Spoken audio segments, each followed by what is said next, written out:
Je vais t'enseigner comment perdre du gras en dormant sans avoir à couper les aliments que tu aimes manger.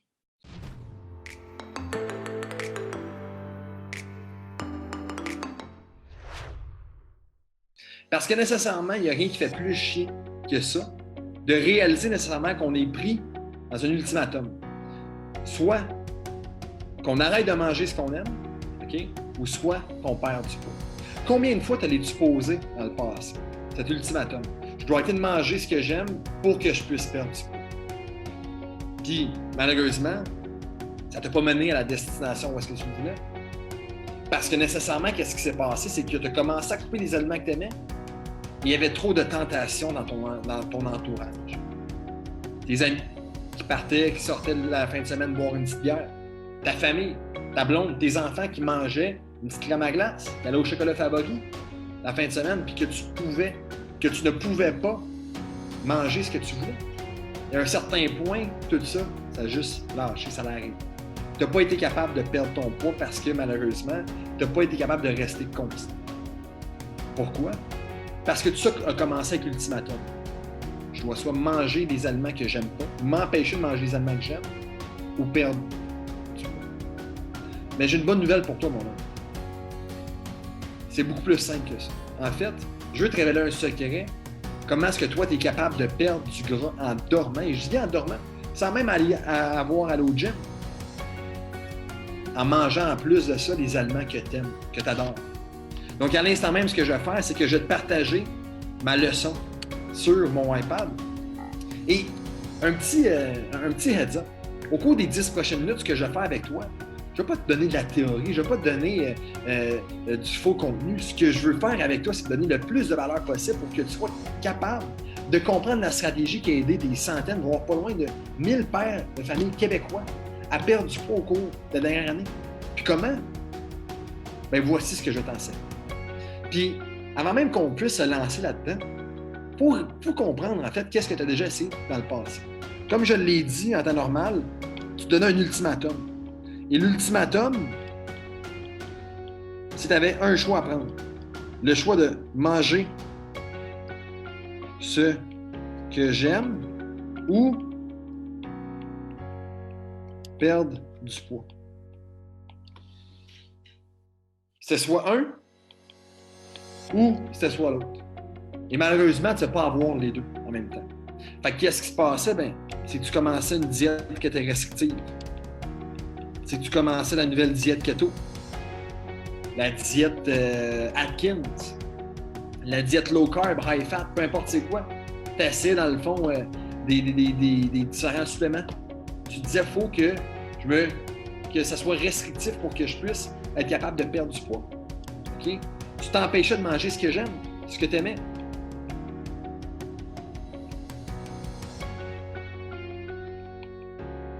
Puis à un moment donné, qu'est-ce qui se passait? C'est que tu tombais dans la tentation. La tentation qui faisait en sorte que tu débarquais. Tu débarquais là, de la voie sur laquelle que tu étais. Et malheureusement, il y avait un arrêt qui se passait. Et maintenant, tu dois recommencer. Tu dois recommencer, mais à chaque fois que tu te dis « je vais recommencer », c'est que tu te rejoues ce scénario-là dans ta tête. Tu te dis « bon, mais je vais devoir encore embarquer dessus une diète restrictive. Je ne vais pas pouvoir manger ce que tu aimes. » Et après quelques semaines, quelques mois, une fois que tu es tanné, magique, tu vois un peu de résultats, tu vas tomber dans la tentation. Quand tu tombes dans la tentation, par la suite, tu vas te dire « hey, moi, je préfère manger ce que je veux. Je préfère passer des bons moments avec ma famille. Je préfère être capable de vivre ma vie et être en contrôle. » Et tu vas arrêter. Et maintenant, tu es au point de recommencer. Puis tu te dis « ben écoute, je ne veux pas retomber dans ce scénario-là, je ne veux pas retomber dans cette même histoire-là. » Ben j'ai une bonne nouvelle pour toi, mon homme. Parce que je vais t'enseigner exactement comment perdre du gras en dormant sans avoir à couper les aliments que tu aimes. Et tout ça dans une petite histoire en 5 parties. Commençons avec la première partie. La première partie, c'est simple, c'est que tu dois comprendre la balance énergétique. Mais pas nécessairement qu'est-ce qui est super complexe avec les métabolismes basales, avec ton facteur d'activité, avec tes exercices, avec le nombre de nutriments que tu ingères. Il y a une manière beaucoup plus simple que ça. Une manière que trop de personnes se disent « c'est bien trop simple, ça ne va pas fonctionner ». Mais la voici. Nécessairement, pour perdre du poids, tu dois être dans ce qu'on appelle un déficit calorique. un déficit calorique est expliqué en ce que toi, tu consommes moins de calories. Donc, il y a moins de calories qui entrent, OK, qu'il y en a qui ressortent. Pas besoin de comprendre qu'est-ce qui compose ce in, ce out-là.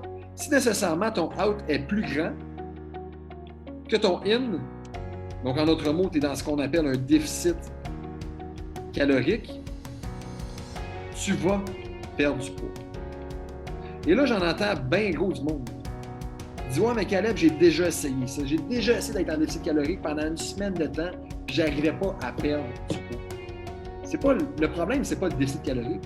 Le problème, c'est que tu n'étais pas en déficit calorique. Okay? Il y a tellement de choses qui vont mal quand on essaie de faire un déficit calorique. On ne calcule pas les bons aliments. On pense qu'on mange une certaine portion, mais on en mange un autre. Puis malheureusement, qu'est-ce qui se passe? C'est que tu n'es pas capable d'être en déficit calorique. Donc, quelle est la manière la plus simple? Ben, c'est de calculer qu'est-ce qu'il y a. Okay? Il y a un certain point, c'est de déterminer combien de calories il y a. Puis si on perd du poids, ben, tu sais que tu es en déficit calorique. Si tu ne perds pas de poids, tu es en maintien. Si tu gagnes du poids, ben, tu es en surplus calorique. Donc, ce que tu dois faire pendant la prochaine semaine, là, je te dis, c'est pas supposé être facile. C'est très, très simple. Mais ça va demander des efforts. Tu vas devoir prendre action à l'instant même. Comment est-ce que ça fonctionne? C'est simple. C'est que pour les 7 prochains jours, tu vas devoir déterminer, OK, qu'est-ce qui entre? Qu'est-ce qui entre dans ton corps? Et très simplement, je vais même te donner l'application qu'on utilise pour déterminer ça. Va télécharger l'application MyFitnessPal. Tu vas utiliser cette application-là pour rentrer pour les 7 prochains jours exactement ce que tu manges. Fais attention pour t'assurer que tous les aliments que tu entres sont les bons, premièrement. Donc, les bons aliments. Comment est-ce que tu fais pour faire ça? Bien, tu t'assures, OK, que tu vas scanner ton aliment. Fait que tu scannes ton sac que tu peins dedans, ton code barre pour t'assurer que c'est le bon pain. Et par la suite, tu t'assures que les portions sont bonnes. Bien, là, c'est sûr que nécessairement, c'est une tranche de pain, mais tu ne vas pas en noter 2. Mais tu vas également prendre les actions nécessaires pour avoir des tasses à mesurer, pour avoir une balance à mesurer, pour déterminer le nombre de grammes ou le nombre de millilitres ou le volume que tu vas consommer. Après avoir fait ça pendant 7 jours, tu te pèses le jour initial, donc le dimanche, jour 1, OK, le matin à jeun, puis tu te pèses le dimanche, jour 7, à jeun. Si tu as perdu du poids et tu as mangé le même nombre de calories à tous les jours, bien, tu vas savoir que tu es en déficit calorique. Aussi simple que ça. Et par la suite, tout ça, tu vas être capable de comprendre tes besoins. Bien, tu vas savoir, si j'ai mangé pendant 7 jours de temps 2000 calories, Caleb, mon poids au début, jour 1, c'était 200 livres. Jour 7, c'était 200 livres. Et malheureusement, tu n'étais pas en déficit calorique. Donc, qu'est-ce que tu dois faire? Tu dois manger moins que 2000 calories. Si, en autre mot, un autre exemple, jour 1, tu pèses 200 livres. Jour 7, tu pèses 206. Tu es clairement en grand surplus calorique. OK? Mais si, qu'est-ce qui se passe? C'est que tu te repèses 197 livres. Donc, on a un moins 3 livres ici. Bien, tu dois comprendre que qu'est-ce qui se passe? C'est que tu es en déficit calorique. Donc, tu fais un maintien. Tu continues à manger le même nombre de calories parce que 2000 calories, ça te crée un déficit calorique, ce qui est bien pour toi. OK? Aussi simple que ça. Donc là, par la suite, une fois que tu as déterminé quels sont tes besoins, que tu sais combien de calories que tu dois manger, bien maintenant, tu dois construire ton moteur. Parce que, qu'est-ce qui se passe avec ton corps? C'est que c'est un système qui est extrêmement avancé. Okay? En fait, c'est une machine que même nous, on ne comprend pas à ce jour. Okay? On est dans l'année 2019 en ce moment. Puis, il y a plus d'informations partout, mais encore, on ne connaît pas notre corps. Encore, il y a des personnes qui ont la difficulté à comprendre certains paramètres physiologique. Mais il y en a un qui est très, très simple à comprendre. C'est que tu dois être capable de construire ton moteur. Okay? Je veux m'expliquer. Tu sais, tu as une Hyundai, d'accord? Ça, c'est le char que je chauffe. Bien, ça ne te coûte pas très cher de gaz par semaine. En d'autres mots, il ne consomme pas énormément beaucoup d'énergie, il ne consomme pas beaucoup de gaz. Versus une Mustang. C'est sûr qu'une Mustang va boire beaucoup plus de gaz que moi, que mon char à moi. OK? Donc, ça va me coûter plus cher. Et là, du jour au lendemain, qu'est-ce qui se passe? C'est que ma Mustang devient maintenant une Lambo. Une Lambo qui nous coûte énormément cher, très, très, très, très cher de gaz. Okay? On pourrait continuer ceci à tout jamais. Qu'est-ce que je veux dire par ça? C'est que ton corps, présentement, ton cœur, ton moteur, OK? Puis quand je parle de moteur, je parle de tout ce qui est les systèmes métaboliques. OK? Fait à quelle vitesse est-ce que ton système, que ton métabolisme ou tes systèmes métaboliques fonctionnent? En d'autres mots, OK? Tout ce qui est ton système, bien sûr, musculo-squelettique, OK? Endocrinien.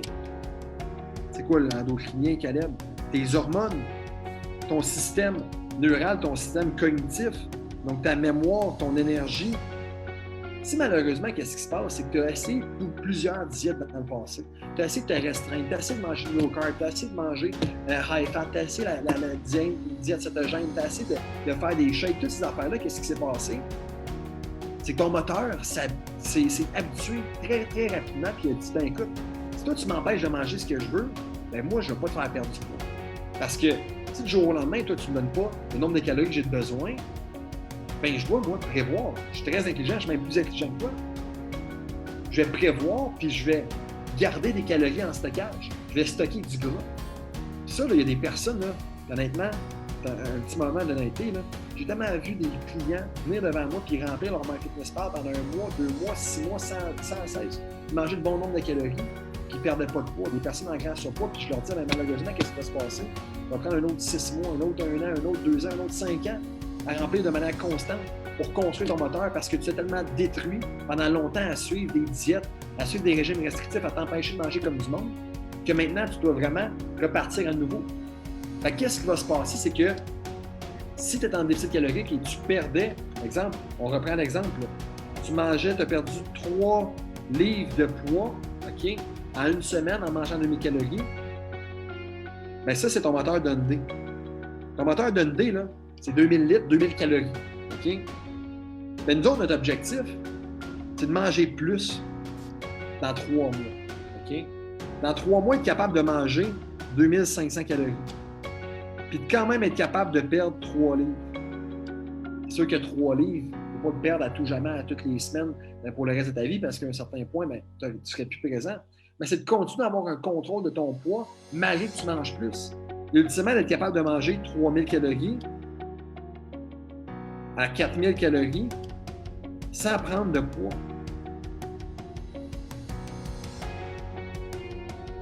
Dans ce moment-là, qu'est-ce qui va se passer? C'est qu'une fois que toi, tu continues à manger de plus en plus sans prendre du poids, OK? Fait que tu es resté en déficit calorique jusqu'à temps que tu aies perdu le 10-15 livres que tu t'étais donné comme objectif. Mais là, tu commences à manger de plus en plus. Tu construis ton moteur. Tu as passé un moteur Dundee, tu es rendu avec un moteur de Mustang, tu es rendu avec un moteur de Lambo. Ben à ce moment-là, qu'est-ce qui va se passer? C'est que tu ne vas plus jamais avoir à te restreindre. Une fois que tu vas être capable de manger 3000 calories, qu'est-ce qui va se passer? C'est que tu vas pouvoir manger tout ce que tu veux. Et là, qu'est-ce qui se passe? Il faut qu'on fasse un topo. Si présentement, tu manges 2000 calories, OK, puis tu ne perds pas de poids, OK? Puis qu'est-ce qui se passe? Il faut que tu restes constant à 1500, 1700, 2000 calories. Bien, 2000 calories, c'est relativement rapide à l'atteindre, OK? Tu vas aller prendre 3-4 bières, puis tu vas le buster, OK? Tu vas avoir le sentiment de ne pas être capable de manger beaucoup d'aliments. Ça va être 3 repas de 500 calories avec 2 collations de 250 calories.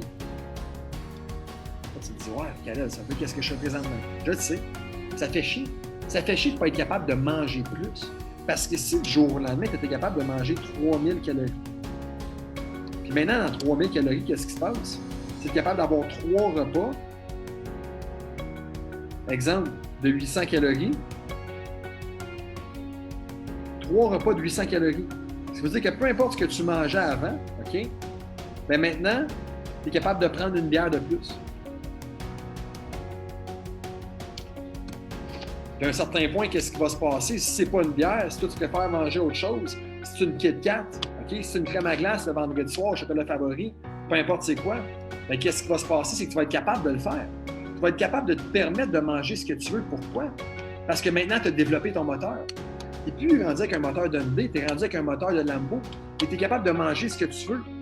Tu vas avoir 2 collations également de 300 calories. Donc, tu vas pouvoir manger plus de ce que tu aimes. OK? vas pouvoir te permettre de faire ce que tu veux. Donc, à ce moment-là, qu'est-ce qui va se passer?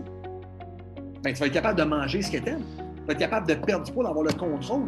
Donc, à ce moment-là, comment est-ce que tu vas te sentir? Tu vas te sentir bien en tabarnak. Tu vas être capable à ce moment-là d'enseigner ces saines habitudes-là à toute ta famille. Faisons un petit recap. Initialement, où est-ce que tu étais dans le passé? C'est que tu te prenais en main. OK? Tu décidais, on recommence. On commence une nouvelle diète. OK? Je commence un processus de changement. Pour changer, il faut que je prenne une diète. Une diète, c'est quoi? C'est restrictif. Quand tu es restrictif, tu ne manges pas ce que tu aimes. OK? Tu ne manges pas ce que tu aimes, ultimement, ça te fâche. Tu développes des émotions. Des émotions qui ne sont pas très positives. À un certain moment donné, qu'est-ce qui se passe? C'est que tu es jaloux de tes enfants ou tes adolescents qui sont capables de manger une crème à glace avant le soir pour prendre le poids. Ça te fait chier. Ça te tricote. Tu as une frustration. Ces émotions-là, à un certain point, c'est que tu craques. Tu craques et tu te dis « fuck off, j'arrête ». T'arrêtes. Avant même de recommencer, qu'est-ce qui va se passer? C'est qu'il y a une étape de plus. C'est que tu vas retomber dans les mauvaises habitudes. Tu vas retomber dans un cercle vicieux, OK? De consommer des mauvais aliments, de te laisser aller, de prendre du poids, d'avoir moins d'énergie, d'avoir moins de contrôle, puis de ne pas être nécessairement la personne que tu voudrais. Et par la suite, qu'est-ce qui va se passer? Bien, tu vas recommencer. Puis ce cercle-là va se passer une fois, deux fois, trois fois, quatre fois, cinq fois. Ça ne va pas arrêter. Ça ne va pas arrêter jusqu'à temps que tu décides de faire les choses différemment. Quand je parle de faire les choses différemment, ce que tu dois faire, c'est que tu dois avoir la bonne stratégie. Tu dois avoir la bonne stratégie, OK, qui te permet d'être capable de manger ce que tu aimes, OK, d'apprécier le processus. Qu'est-ce qui se passe quand tu apprécies le processus? En plus de perdre du poids, les émotions négatives que tu avais ici, maintenant deviennent des émotions positives. Tu as maintenant des associations positives avec les saines habitudes de vie. Fait que tes saines habitudes de vie nutritionnelles deviennent maintenant des saines habitudes de vie partout. On parle nutrition, activité physique, d'accord? Communication, relations interpersonnelles, professionnelles, familiales. Et quand ça se passe bien, quand tout va bien, tu développes un momentum, OK? Bien, tu veux par la suite être capable d'enseigner ces saines habitudes-là, non seulement aux personnes autour de toi, mais également à ta famille. Tu vas être capable de redonner, OK? Tu vas être capable d'enseigner et d'être un leader. Tu veux devenir ce qu'on appelle un super dad. Et par la suite, ce que ça fait, c'est que ça crée un cercle vertueux. C'est que tu deviens un exemple. Tu deviens un exemple, pas de perfection, mais un exemple de constance, de réussite. Parce que toi, tu as investi en toi-même, tu as décidé de faire les choses différemment. Tu as décidé d'aller chercher l'aide de professionnels, d'aller faire les choses différemment, parce qu'Einstein l'a dit. Nécessairement, la définition de la folie, c'est de faire la même chose encore et encore, et d'espérer un résultat différent. Si tu veux que les choses soient différentes, tu dois faire les choses différemment également. Donc, voici ce que je te propose. Ces 5 belles étapes-là sont super concrètes, sont super pratiques, tu peux les appliquer d'un matin. Mais qu'est-ce qui dit que tu vas réellement réussir? Si tu as le goût de mettre toutes les chances de ton côté, je te conseille très fortement de cliquer sur le bouton plus bas, de ciseler un appel téléphonique avec moi ou un des coachs de notre équipe pour qu'on puisse isoler le processus, pour voir qu'est-ce qui n'a pas fonctionné dans le passé, pour pas t'aider à répéter les mêmes erreurs. Et par la suite, pour qu'on puisse faire un plan d'action qui est fait à ta réalité, qui est adapté. C'est un tailor-made suit que tu vas pouvoir non seulement comprendre, mais également savoir quoi faire et avoir du support dans ton environnement pour t'empêcher d'échouer. Donc là-dessus, ça te dit, clique sur le lien plus bas.